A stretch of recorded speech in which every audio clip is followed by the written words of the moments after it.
Okay. And then can you click on the PowerPoint to make the button work? We're good. Awesome. So our agenda today is we're going to start out learning about foundations of accessible practice and principles of universal design for learning. So the first 15 minutes is going to be like background knowledge, and it might feel maybe a little bit overwhelming, but then we're going to go through scenarios. We're going to actually apply that, and hopefully that'll make everything clear in your head. So feel free to ask questions, but if you're confused, please don't leave. We'll catch you up. All right. And then we'll do a little Q&A at the end. And so by the end of this session, we hope that you will have increased knowledge, skills, and confidence related to inclusive programming and be able to apply these accessible practices to increase opportunity for outdoor enthusiasts with disabilities. If you want any of the things in this PowerPoint, they will be archived on the Land and Water website. So you can find that there later. All right, I'm gonna pass it off to Heather. All right, thank you. So with background information, we do actually want to talk about how there are some different definitions of disabilities out there. But before I get to that, what I really want you to do is I want you to just take a moment and think about the last time you were on the water or close to the water. And what was that like when you left? How did you feel afterwards? And I don't want to assume that everybody enjoys that time, but I would think most people do enjoy a little bit of time next to or on the water. And when I think about my own experience, I think about coming off of any outdoor space feeling refreshed, restored, rejuvenated, connected to nature, maybe a little bit of more passion about doing what I can to take care of it. And really what we want everybody to have that same feeling, right? Despite or regardless of ability or disability status. And so that's really what we are hoping to accomplish today, is giving some more opportunity for those experiences to be had by all. So when we are thinking about inclusive practices in this space, we are specifically thinking about disability access, but the reality is that inclusive, accessible practices support everybody's access. So because we are thinking specifically about disability, I think it is important and helpful to sort of frame it with some definitions. So on the right hand of the screen is a legal definition of disability that is connected to the Americans with Disabilities Act, landmark legislation that has been, it's really important for non-discrimination and equal access for people with disabilities, and also, frankly, has a long way to go when we're really talking about accessibility and equity in access. And the Americans with Disabilities Act defines disability as a substantial limitation in one or more major life activities. Now, major life activities include a broad swath of activities. So things like walking, talking, sitting, standing, seeing, hearing are some disability experiences that tend to be a little bit more visible, not necessarily all of the time, but tend to be a little bit more visible and often what people think about when they think about disability. It also includes major life activities like interacting with others, thinking, communicating, reading, learning, taking care of self as well. And so I think it's important to bring that out and to highlight the variety of those major life activities, because disability is a very unique, individualized experience. And when we think about accessibility, we are trying to reach all of those different life experiences and disability experiences. So with the legal definition of disability, that substantial limitation in major life activities, it is really focused on the individual. Now, the other definition that both Rachel and I really like to work off of and think about is a social or environmental definition of disability, which instead of looking at the individual, focuses on society and environment as the limiting factor or a barrier for an individual, right? So this is saying it's not just the person. It is really about the expectations, the attitudes, the physical structures of a space that create disability.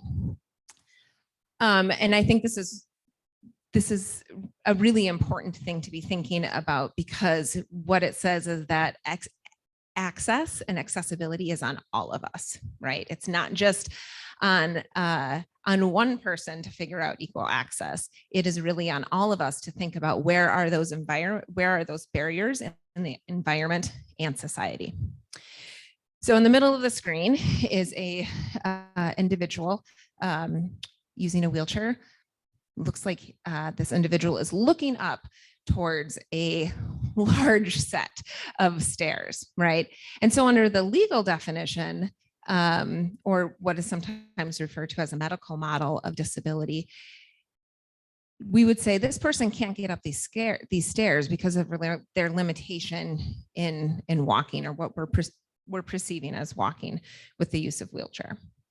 The societal or the social model of disability would say this person can't access this building because it was designed poorly, right? Where, you know, in reality is if we had a nice sloping walkway up to this sidewalk up to this entrance of wherever this building is, everybody could access it at the same time in the same way.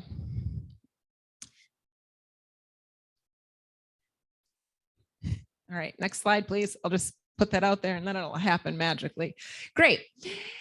So when we're thinking about disability and accessible design, it is important to also think about what is accessible or universal design. And what I'll just highlight, you know, connected to that disability definition around social constructs of disability, the entire world is really designed for ability, and it is designed for the majority, is what I'm going to say here. An accessible design or universal design is saying, let's actually design for not the majority. We know that if we design for people with different points of access or different barriers, and we eliminate those barriers, everybody's actually going to be able to use the space. So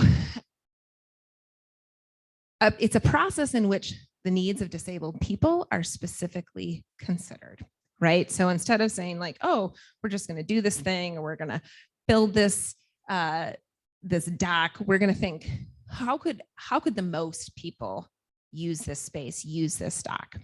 And so on the screen right now is actually an image of an accessible dock. So it is wooden, looks relatively wide, looks like it would probably meet ADA standards for width. It has railings made out of wood. It also has metal bars, assuming that, you know, access might not only be for somebody who is using a wheelchair or a mobility device, but could use balance as they are getting out to the end of this pier. The end of this dock is wider. It's got railings on both sides. It also has a little space smack dab in the middle, which I presume would be for fishing. And so this is a dock that I believe is in Copper Falls State Park.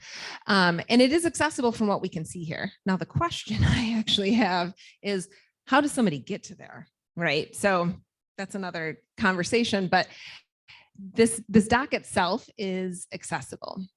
Now, getting to there is, again, another question. I don't know. Is it a nice, hard, crushed gravel path that would be accessible for a wheelchair, or is it soft, muddy ground? I don't know. But back to the question at hand with accessible or universal design. These are actually two separate practices, but they're so closely combined that we are going to use them interchangeably today. And really we're using them interchangeably today because the heart of both of these practices and design is that we are making things easier to use for everyone, right? So universal design in particular is the design of products and environments to be usable by all people to the greatest extent possible, often without any additional accommodations or specific designs.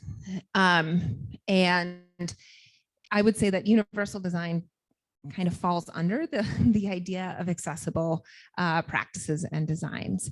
But what we do know is that they both are making the goal or have the goal of making things easier for everyone to actually enter into a space and use it in an equitable manner. I will also say the idea here is just that you don't leave here fully understanding universal design. That is like an entire course in college. And so really what we want you to be thinking about is, what is the intentional process where we are actually thinking about full access for as many people as possible, in this case, specifically the disability community. Next slide. So the importance of accessible or universal design is exactly why we're in this room today during this focus on expanding access and making sure that we are connecting to greater communities, is that when we use accessible or universal design, we are reaching more people. We are actually signaling to people that they are thought of and they are invited to participate and belong in our particular community, in this case, being connected to the lakes and rivers. The other really important thing about accessible or universal design is that it lessens the burden of responsibility for disabled and other minoritized participants. So I don't identify as having a disability. When I want to go somewhere, I make the decision and I go.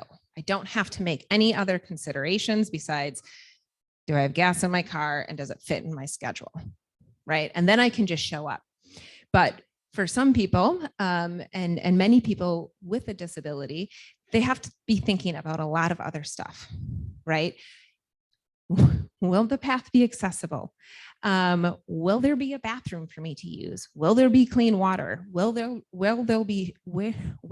be shade so I don't overheat? Can I actually participate with my family members or the people that I am going to this place with?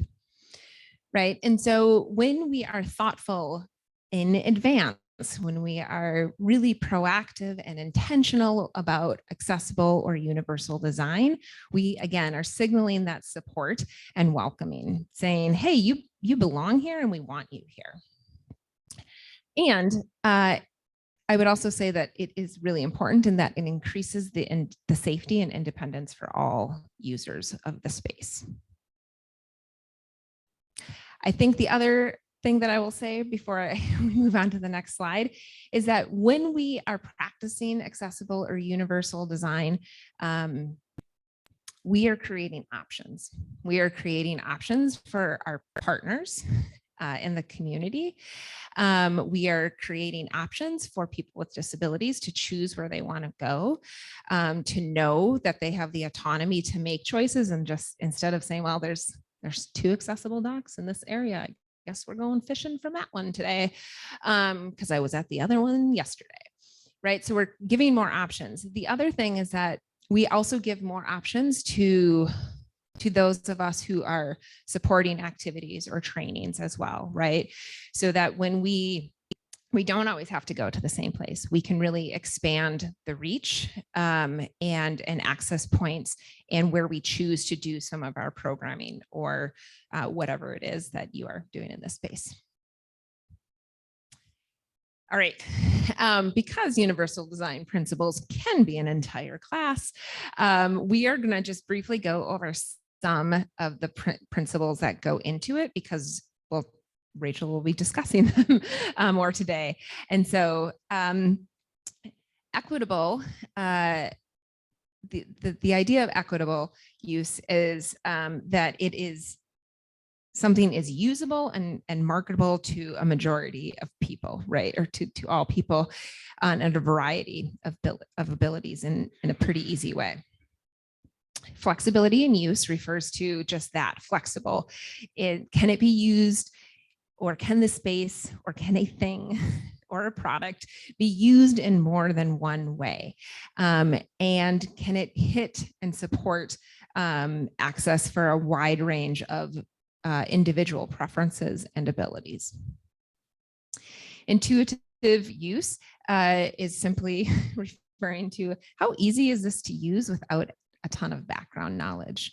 That there wouldn't have to be specific training or pamphlets, right? It's pretty like, oh, I see this, or I feel this, or I hear this, and I'm going to be able to use it pretty easily without having to do any background information.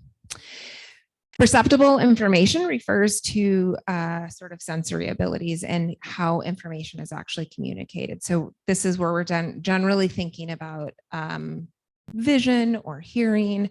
How is that information actually going to be received by a person? Low physical effort is just that. It shouldn't have to take a ton of energy or strength to be able to access a space or a place. And I'm just looking around the room here, and I'm looking at the doors, and I don't know exactly how they are designed, but generally it shouldn't take a lot of effort to open these doors, right? There's no handle on them. There's a big bar. They should be light enough for anybody to be able to move through without additional support or additional people there. And then size and space for approach and use. So this is really just thinking about, the sort of the efficiency that goes into it, and that it can be, that it's not, that things actually can be, have just that enough space for you. So a good example of this is actually the dock that I had a picture of earlier, right? What's the approach? How is somebody actually getting into that dock besides, we don't know. So just really thinking about how somebody might actually get to what they are hoping to get to. So that is a little bit of the background knowledge before Rachael goes into a little bit more specifics. All right. So hopefully we haven't lost you all yet. One more universal design slide. This is universal design of learning. So the past few slides have been about spaces and objects and things. And principles of the universal design of learning is more about like activities and programs. And they're very similar, and you might get confused. But engagement, the why of learning. And so that can be like, what kind of posters are you putting out there to invite people to your space? That can be, once they get into a space, do they have options of multiple things to do? The representation is the what of learning.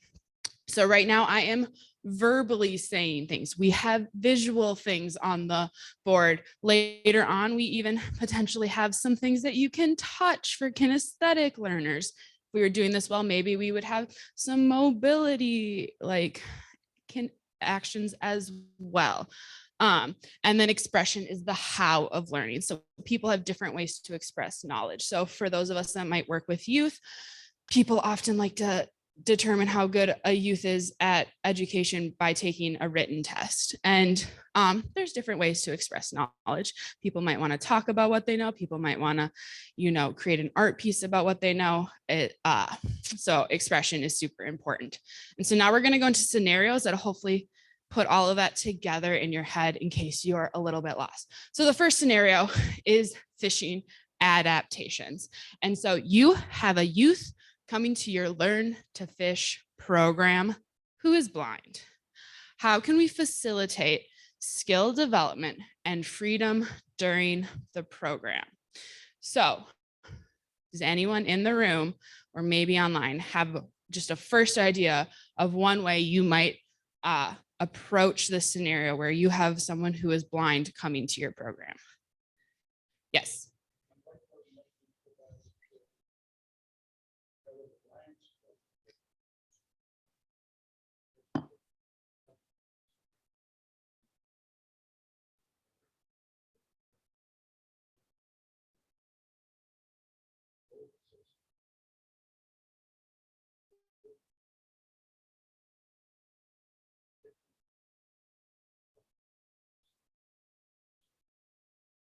Mhm.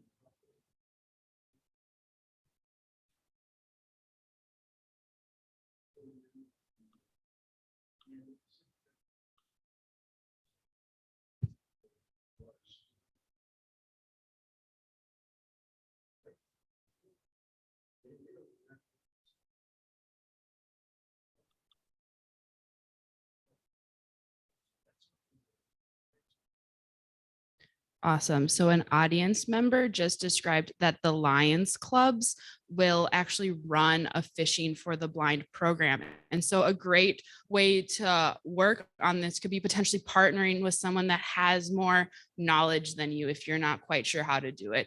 The audience member also talked about something really great was making sure people have enough space, especially with fishing. There's that potential risk of throwing your fishing pole back and hitting someone else around you. And so those are really great options. Some of the things we came up with based on universal design principles is that number one, if you have someone who's coming to your program that is blind, you probably already did something right in the engagement section, right? They knew that they would be welcome at your program. Maybe you put some sort of tagline on your advertisement that said, if you want to come to our program and you need accommodation, you can contact me. And so there you already have good engagement.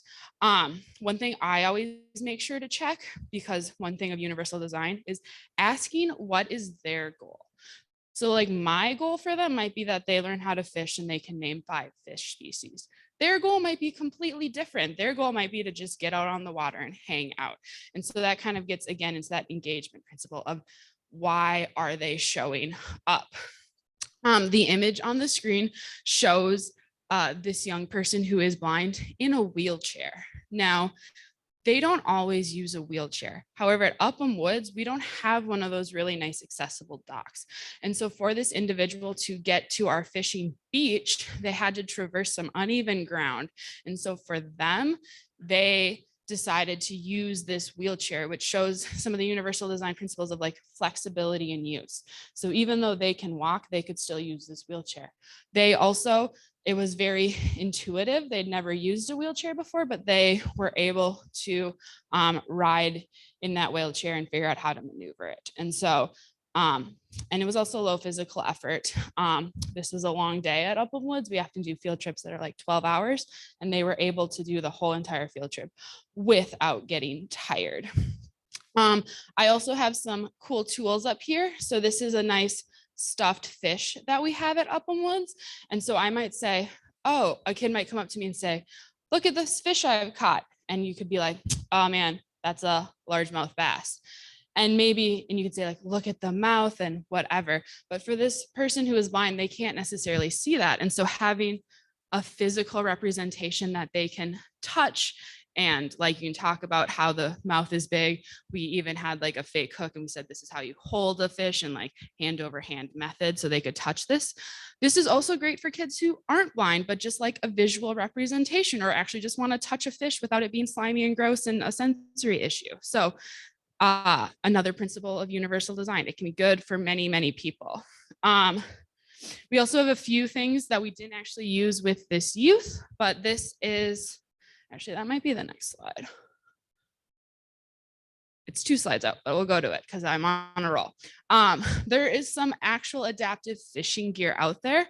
The reason I made this slide is to show that sometimes adapted fishing gear is not super expensive. There are wheelchairs out there, like that wheelchair that youth was in, that's like $25,000, right? It's very prohibitive for individuals to get it. We reserved it for free through Accessibility Wisconsin. So if you all haven't heard of that organization, super cool organization.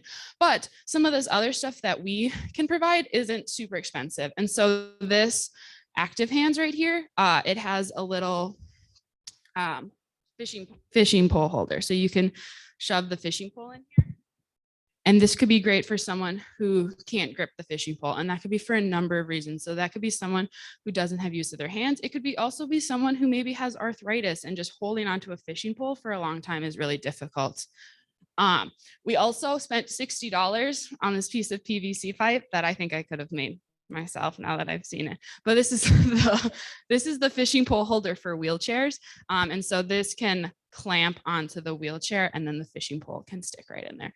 So maybe before you buy some expensive, not that expensive gear, you think about if you could make it yourself, because I think I could have made this. And then there's some stuff, this picture on the slide is something that we don't currently have. It's in the mail, maybe, I don't know. But it just provides another option to reel without being able to hold it. And then of course, the other slide is this individual coming to our program, they did use a wheelchair to get out to where we were, but could we have used a different location? So this is a picture of another accessible pier. The reason I like it is because it has seating. And so again, that helps everyone. Our fishing beach, everyone just has to stand in the hot sun for 2 hours and everyone gets a little bit tired and cranky. But this has seating, which is super awesome. It also has these rails that some of them are short in case like people who are shorter, so that could be someone who's sitting in a chair, that could be a child, can use it, but it also has taller ones for maybe some of us adults who like to maybe lean on the railings as well. And so again, it's providing some of those choices. Potentially some cons of a place like this is location, right? Kids come to Upham Woods. Are we then going to drive another 15 minutes to go there? I don't know. If people in the community are enjoying this space, do they want 20 screaming children learning to fish for the first time right there? Maybe not. So accessible piers are great, but maybe not always the right choice for your program. All right, next scenario. And I'm actually just going to follow up one other thing about your scenario too, right? Is reminding that people live with disabilities their entire lives, right? So they have figured out a few things. So, right, like you gave that youth the option, like, hey, do you want to walk to the water's edge, or would you like to be able to use this all-terrain wheelchair, right? And so just something I want to highlight is that people have figured out a lot of different things because the world is not designed for them, right? And so there's a lot of problem solving and lifetime experiences and practices. So really important that you are involving and not necessarily assuming what somebody can or cannot do.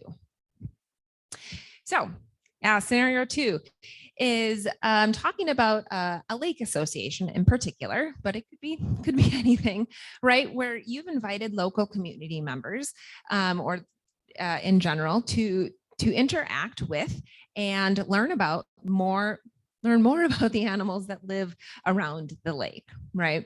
And you don't necessarily know who might show up, because it's sort of an open house. But you do want all people to easily learn more on site self-guided tours. What are some things that you could do to prepare for whoever might be coming to your open house to learn more about lake animals? Any ideas in the room? Yes. I'm just going to bring this back to you.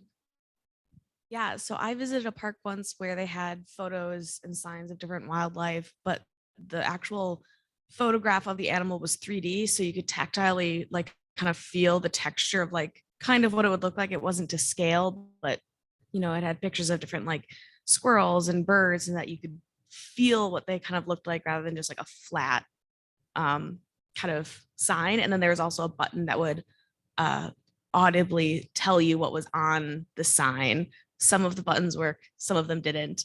But I know there's a couple zoos in the area that do similar signage like that.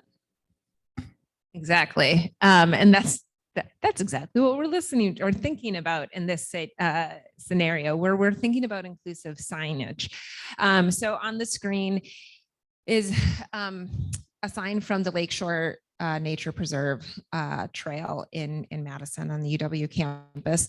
And as you move through this trail, they have signs that will have you be able to call a number, and then you can auditorily hear the history of that space. No, that's okay. I was like, oh, I'm getting kicked off. So that auditory information. Now, is the sign super perceptible for somebody who may need to be able to hear?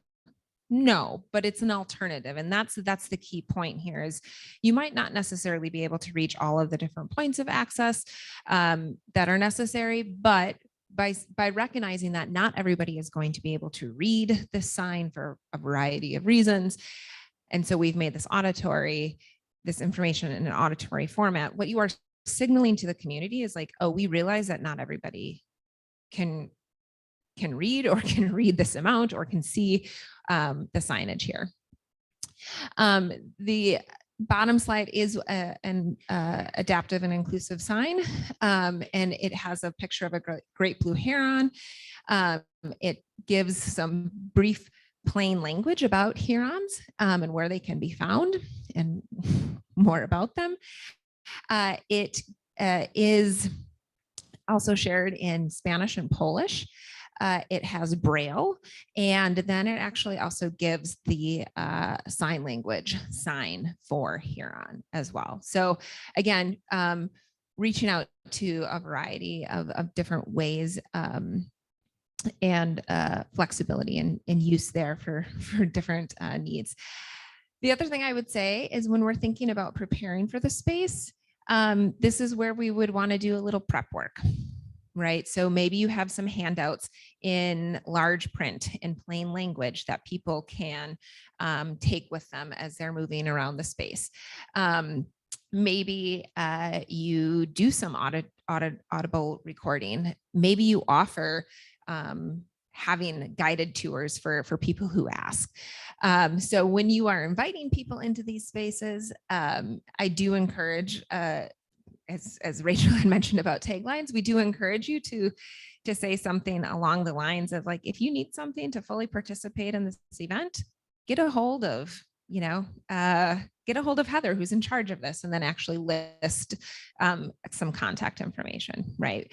So again, that is signaling like, hey, we thought that how we've designed this might be missing some people, so let us know what you need and we'll try to meet those needs. Awesome. The next scenario is kayaking. So you have someone who uses a wheelchair coming to your kayaking program. How can we work with them to ensure they can participate as fully as they want? So does anyone have any ideas of how they would first maybe approach this situation? Oh, excellent. You emphasize the word with, and so I'm thinking you can also ask them like if they've done it before and like what their what their system is, if they've done it before, what their system is for kayaking or learning about a new spot to do it. Yeah, that is awesome. Awesome. Glad you picked up on my huge like with them.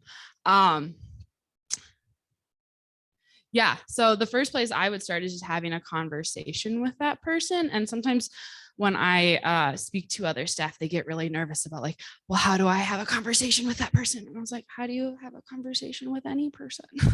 Like, hi, my name is Rachel. Welcome to kayaking. How can I help you? Like other people coming to the kayak program might have kayaked before or might need help. I think the big thing to emphasize here is you do not need to know what their diagnosis is or why they are in a wheelchair. And so it's like super offensive to be like, oh, you can't walk? Why can't you walk? And it's like, no, let's take a step back.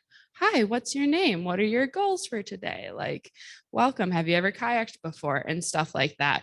Because especially with this scenario, there's, I think, a wide spectrum of what this person might need. So on one hand, they might be like, I need nothing from you. Thank you so much. They might also just be like, do you have a secure place for me to lock up my super expensive wheelchair? That could be it. That could be great. That might be something you need. And I would recommend having a place to lock up valuables anyways, like purses and car keys and whatever. And so that just might go into that space. Or they might potentially, like in this photo, need some extra supports. And so this kayak in here has some outriggers in the back, which helps with folks who maybe don't have great trunk stability. And so it helps prevent them from tipping. This does not mean they cannot tip, right? Do not tell someone that they will not tip in this kayak, because they can. So just putting that out there. Again, this potentially could also help folks that don't use a wheelchair as well. Anyone with like low trunk stability or potentially children who are prone to leaning could benefit from this. However, there is a correlation between sometimes folks in wheelchairs who use wheelchairs do have some, need some trunk support as well. And then also in this picture, this person has their paddle mounted to the kayak, which has a few benefits. So number one, potentially this person, since they're holding the kayak with one hand, can only paddle with one hand. And so that can potentially help with that. It also could be for the universal design principle of low physical effort. So kayaking puts a lot of strain on your shoulders, and potentially holding a kayak up for a long period of time makes your arms really wiggly. And so potentially this person just doesn't want to get tired on this long kayak ride, and that gives them a great place to leave their kayak and move some of the stress of holding this kayak from their shoulders more into like their arms / the body of the kayak. We could also go one step further. A double kayak can also be a great accessibility tool. So maybe you're like, oh man, I can't afford to buy outriggers. I can't afford to buy this kayak paddle holder. But most of us already probably have double kayaks. And so by putting someone in the front and someone in the back, maybe potentially the person, one of those people can help stabilize the other person. They could also help paddle for each other if one of them gets tired. And so again, great for folks potentially with disabilities, also great for other people like children and stuff like that. And so here's a nice long list of equipment that you could potentially buy specifically for kayaking. I know a lot of folks, when we work with adaptive kayaking, they're like, I can't help the person get into the wheelchair. Like, I don't know how to do safe transfers and stuff like that. And like, if you're not trained to do that, you don't need to do that. But that doesn't mean you can't help folks transfer into a kayak with this cool thing here called a transfer bench that can potentially help them get into that kayak. There's also kayak carts or accessible launches, which again helps promote that independence, so that maybe they don't even need help at all. So. All right, and switching the focus here a little bit, thinking about hosting a possible work day for reducing aquatic invasive species. And so oftentimes when we are thinking about aquatic invasive species, it means a little time in the water. Or close to the water, right? So ultimately, we know that different work days or trainings can involve a lot of physical activity. And so here the question is, what are some practices that might encourage people of all abilities and stamina levels to attend? And so any ideas for supporting access with a workday for aquatic invasive species? And on the screen is a picture from our water action volunteers who are doing some data collection. And so they are leaning over a white foldable table. There's some pens and papers there. Somebody's actually looking into a container full of some water species. And they are, I would say it looks like they're a little bit on uneven ground, judging by the tilt of one table to the side. So any ideas here?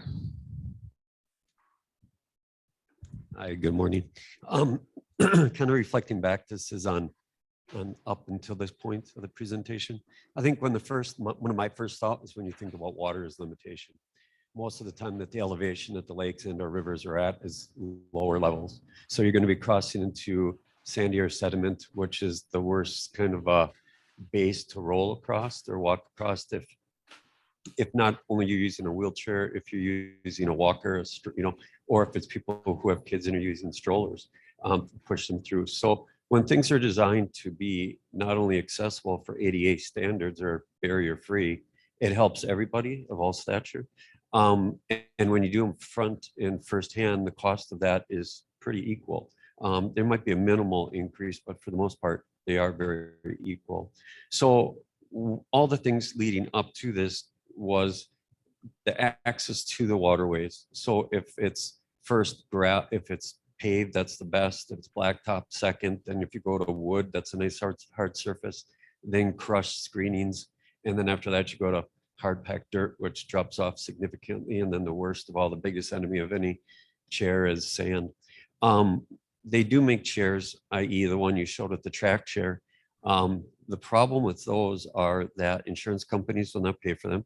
They're considered specialized outdoor usage only. So they will say that they're never meant or intended for indoor use, which is true.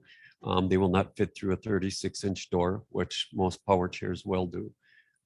Manual wheelchairs generally, depending on the person's ability level, will get through more sand or looser soil than someone with a standard power chair. Standard power chairs do not go through much at all. They get stuck just on grass. So all the events that I love water. I used to ski on Whitewater Lake. So I helped run some accessibility water ski camps when I was at Whitewater, because they make accessible water skis with cages specifically so to go tubing as well as water skiing and use other types of skis. So there's a lot of opportunities out there for that. So I would encourage all people of all ability levels to try those because I think they open up a lot of doors. So with the number of people in our aging or baby boomers who still want to get out there and explore some of these areas, especially with people with our veterans that are coming back and other people that I had mentioned, the first thing is also parking. In today's world, there's a lot of placards that are given out and they only put 4 or 6 accessible spaces. Van ramps usually take up that. The reason they're so big, the deployment of a ramp to get in and out of their vehicle just to get to that setting, a lot of the time is blocked by people who see it as an extra spot and will pull in. Otherwise, if people with walkers and or manual wheelchairs have to use a standard parking space, I've had it happen multiple times. You're going to have to go back in and try to figure out whose car just parked you in because there's not enough room between your car and theirs, even to access your car. So I think that's one of them. And then what's the elevation change? We mentioned that between the setting and where you're going. So whatever you're planning on or where you're planning on it having it being, the setting is probably the most important thing to look at. And then asking people for their individual help needs and status is a great way to go because everybody who has a spinal cord even though someone might be at the same level of a spinal cord injury as me, their needs might be totally different. And I've been in the chair for 40 years. So before the ADA, right when it came in, and the significance of improvements that have happened since then have been substantial, but I would say we are just getting started on where it needs to go. I just got back from Florida on Bradenton, just south of there, the most accessible beach in Florida. It has a mat that goes straight out about 100 yards and it stops. Problem is you're still 100 yards away from the ocean. And they declared that as the most accessible one. And then they said their solution to that was you could get a PVC pushable wheelchair that you transfer into. Problem, what do you do with your couple $1,000 wheelchair that's specifically designed for you, or your power chair, which go up to $20,000, $30,000, $40,000. And then the next part is the person that's pushing you, the resistance that it takes to push, once again, it's on sand, is significant. So sometimes it's the eye of the beholder on what they deem as accessible and not. So I know that's a lot to cover there, sorry, but there's a lot of things I think, starting with where's the parking, how is the elevation, just to get to the setting, and then you can work on some of those. Thank you. No, thank you so much for sharing that. that information and your own personal experiences. And you absolutely hit, I mean, very important. And I will also say that when I was thinking about this slide, you mentioned some of the most important things, right? Like, can you host it in a different location? Can it be off of a paved path or trail? And yes, again, just really thinking about where you are having that space as well. So with 3 minutes to go, I'm going to turn it back over to Rachael. Awesome. So we wanted to make sure to leave you with some resources in case you want to continue to explore some of these things. So in the conference app and potentially on the Wisconsin Water website archives after this, we posted our inclusion planning prompts. So oftentimes people want a checklist for inclusion, and checklists don't really exist because everyone has different needs. But it's a set of questions that'll hopefully make you think about inclusion from different aspects so you can plan your event to be more inclusive. We also have some resources for the future. So the Office of Access, Inclusion, and Compliance, aka Heather, can help any extension colleagues with things, or for those of you that don't work for extension, partner with extension and we can get you access to Heather. There's also Accessibility Wisconsin for that outdoor wheelchair. I always love to plug them. Your local Aging and Disability Resource Center can be great. And then the bottom four, Accessible Nature, Together Outdoors, Disabled Hikers, are great blogs by folks who are living with disabilities to maybe give you, again, more stories, more perspectives related to things. And then of course you can always contact us. So I think we have 1 minute. So are there any questions? I got one over here, and then maybe the rest of us can talk in the hallways. So I work professionally in shoreline work, and I have found universal design, if well thought, it's generally common sense type of approach. I've also found that ADA compliant can be very restrictive from a logistics perspective and funding. And that, could you speak to a conservation organization or anybody that's looking to do an access project where land use regulations might be restrictive and be counterintuitive either to universal design or more so ADA quote compliant? I've seen projects scrapped because funding's not available to be fully compliant, but more accessibly friendly. So that hurdle, can you speak to that? Yeah, I mean, I think that's one of the reasons why we keep talking about this to different folks at places like this, because we can all become advocates to local governments or lakeshore associations or whatever, because sometimes it just takes one person showing up to be like, hey, have you thought about this for folks with disabilities? And the answer is often no, I didn't think about that.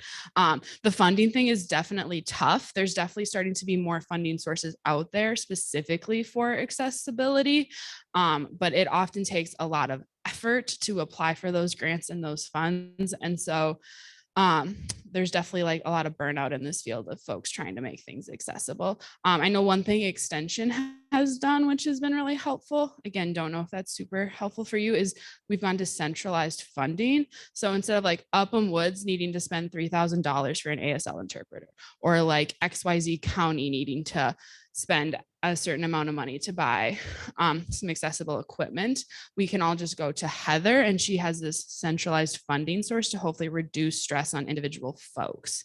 And so potentially that means advocating for the state to allocate more funds to different counties and preserves and stuff like that to reduce the strain on individuals, which maybe is not a great answer, but I would also say what was shared in the room today is really powerful too, right? Like to say like, yeah, this is ADA compliant, but it's not actually accessible, right? It's not equitably accessible, which is really what we're going for here.